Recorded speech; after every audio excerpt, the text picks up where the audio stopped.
Okay, my name is Ben Levine. I don't know if anyone knows me in the audience, but that's okay. My topic for the personality class that we are in is personalities of basketball players and coaches. Now let's get this show on the road. Yeah, Ben. Why does basketball have personalities?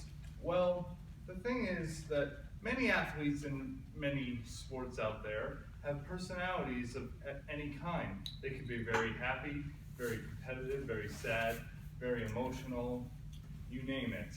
And people have egos in sports all the time. You could be, oh, I want to be better than everyone, or say, I suck and I can't get better, or I just want to win everything, or I hate losing, or I want to become the greatest. And like I said, there's good and bad personalities, depending who you are, depending your background, depending where you came from, and depending your playing style is a key factor. And this is one of my favorite sports, as you will find out in slides in the future. Some coaches that have interesting personalities throughout basketball's history, there's so many that I can't even think about. It's just that three came to my mind when I was just doing my research, and I decided on Phil Jackson, Greg Popovich, and Doc Rivers. Greg Popovich and Doc Rivers are current coaches still in the NBA, and they are very good in how to motivate people, but their personality can be annoying or very helpful at the same time, which is good and bad depending who you are. And Phil Jackson is the Zen master,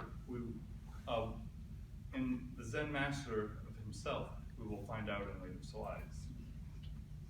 Now the players.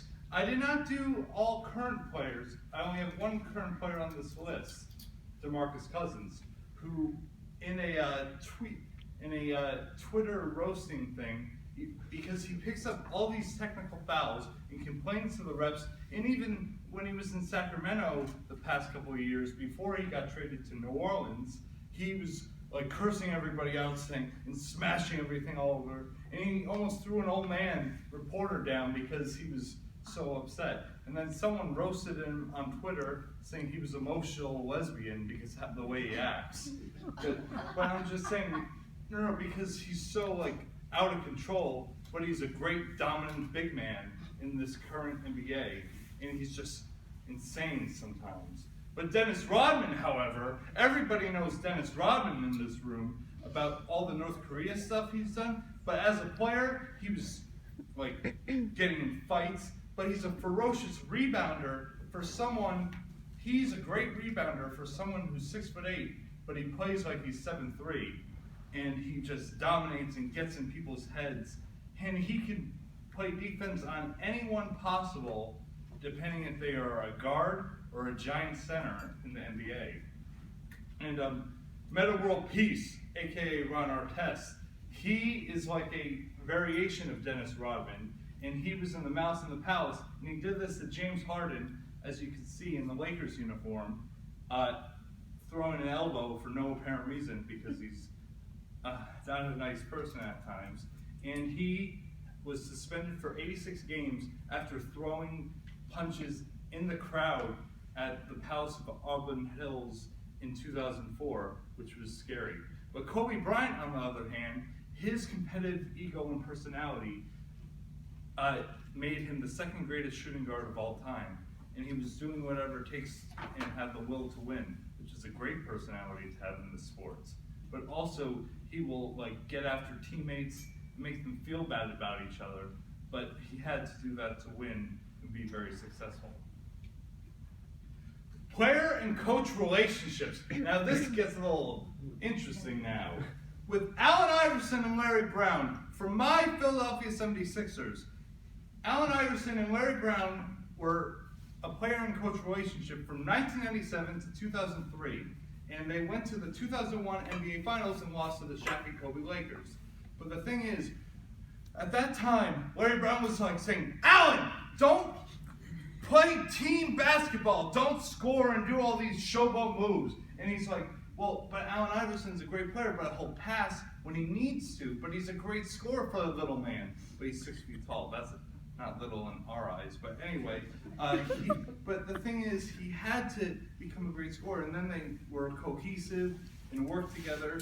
But the greatest regret Allen Iverson had was he didn't respect Larry Brown as much as he does to this day. And Kobe Bryant and Phil Jackson won 5 NBA titles together, but however, when Kobe had an afro, wore number 8, was 19, 20 years old, Phil Jackson wanted to trade him to either the Pistons or the Suns to get a key player to go with Shaq. But the thing is, he couldn't deal with Kobe's ego. The Zen master realized that Kobe's a special player, but however, he's very selfish and a ball hog, despite he could do many things to make his teammates better, and they won 5 NBA championships. That's pretty good. And Rondo and Doc Rivers, Boston fans might know Rondo, but Rondo and Doc Rivers didn't get along, but they were cohesive and they won a championship, so that's pretty good. But at the same time, Rondo was saying, it's my team, everyone else get out of the way, I'll pass you the ball, but I'll be a jerk about it. So that's what happens with that. Now, Twitter basketball personalities. I mentioned a tweet, but my guy on my team right now, Joel Embiid, aka Trust the Process, he's been talking smack to Lonzo Ball, LeVar Ball, and Hassan Whiteside, who he's going against the Miami Heat in the red. He was saying, caring about your stats and your plus and minus percentages was like, he called them a softie and everything, but they're not soft. They both can play the game. It's just that Embiid has interesting mind, and he's out of control on Twitter. And that can get him in trouble in the league, which is not good at times. And he wants to talk smack all the time and have arguments. It's just a little pathetic sometimes, but at the same time, he just wants to make a little bit of an ego for himself to become great. Now, basketball personalities on television, former players Shaq, Kenny, and Charles, and Ernie Johnson, who's been on TNT for like 1,000 years. Not really, but it feels like 1,000 years. And I will show you a couple clips how they are very funny on TV.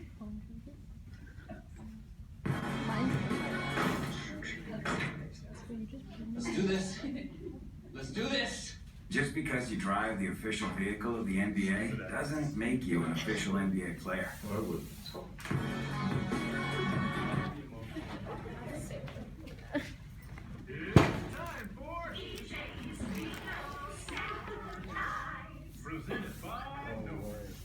All right, I'm sorry, sponsorship. Big night in Toronto. This is Yeah. like Um, views of so, things that on so he likes to, we just get to the good part. That gets. Oh, so you said the whole thing. But you know what? You did. Malfunctions. had some ideas on. So other views from the views. dugout. Ernie No, Johnson was. Thank you very much. He could Yeah. play basketball. That's what you were. That's, Oh, that was We're into advisory, yeah, right. So he was a back. Yeah, okay. Yeah, exactly. Kenny Smith Bottom was of a the comedian. D-list. Hey, there's your man, Larry. Get off my man, Larry the Cable Guy, one of the funniest guys Charles I ever Barkley. I do like my hair. Shut up. I like her turn the Cable Guy in there. Flavor Flav, Kathy Griffin. This was off Shaq. With Anderson. Kobe's shoulder. Now watch his reaction. You're not mad at that one, are you, big fella? You can't be mad. I want to see stuff. I want to see Chuck's bleeding. He's pissed off. Oh, he is upset. He is upset. He is. Don't make fun of Charles Barkley. He's right. Not even- Something tells me he's not coming back. Hey, we Charles could Barkley's wait kind of up chubby. there. He likes Here's Krispy from the Kreme hot donuts. Because he's addicted to that. So I thought that was kind of funny. Here's Shaq throwing stuff. For Kenny and Charles, who I know will be here tomorrow night. We need some of that stuff, Shaq. And for Shaq, who we hope is coming back tomorrow night. Yeah, that's one clip. And now the second clip, I cropped this one so it's not long. It's Shaq and KG rapping last year with Big Tigger. We got the Diesel in here. I'm your boy. You know what it is. KG's a crazy guy on the court. He's a great athlete. They call me D's. Got so much cheese. You see that move? That's because that breeze. Talk about my jeans. Then his or hers. See my belt so tight like a cafeteria manager. I chill with Chuck.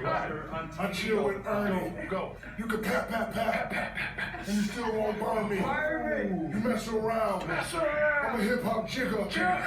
Put between my legs. Throw behind the back pass to jigger. Hey, please don't adjust your TV. Area 21 with that dude KG. You've been wondering where I've been since BET. I'm every day in the AOV 103. Hey. Throwback Thursday, I'm with the man. So I gotta shout out the Twism and official block fair.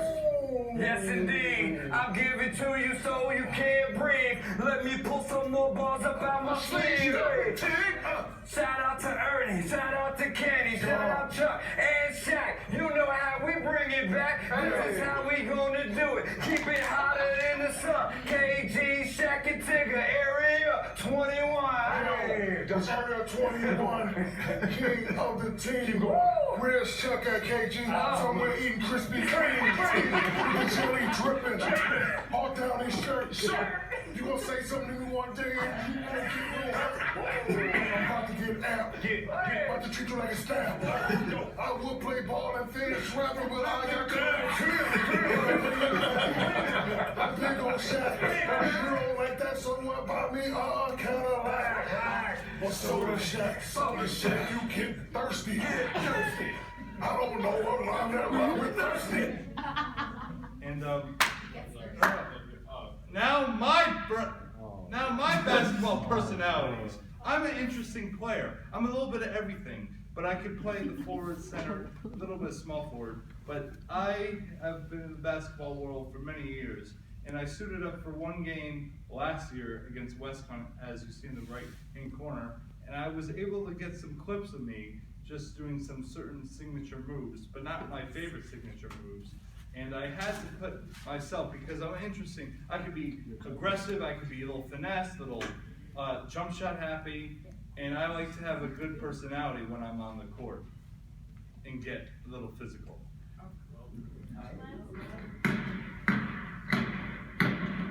A little Euro step. Why a couple more?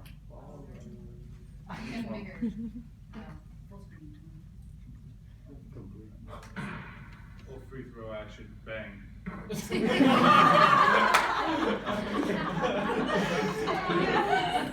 Alright, ready. A little reverse layup. Oh, wait. A little reverse layup action. Oh, a little spin layup, as Moose have seen. I've done that with him all the time. I beat him one-on-one, and then I show my aggression against him all the time. Right, Musa? Yeah. And audience, what theorists should deal with basketball personalities in all your opinions? That's what I must know now. No, I just want your personality expertise from this class. I need to know what Freud. Deal with anyone else? Maybe Bandura, learning aggression. Okay.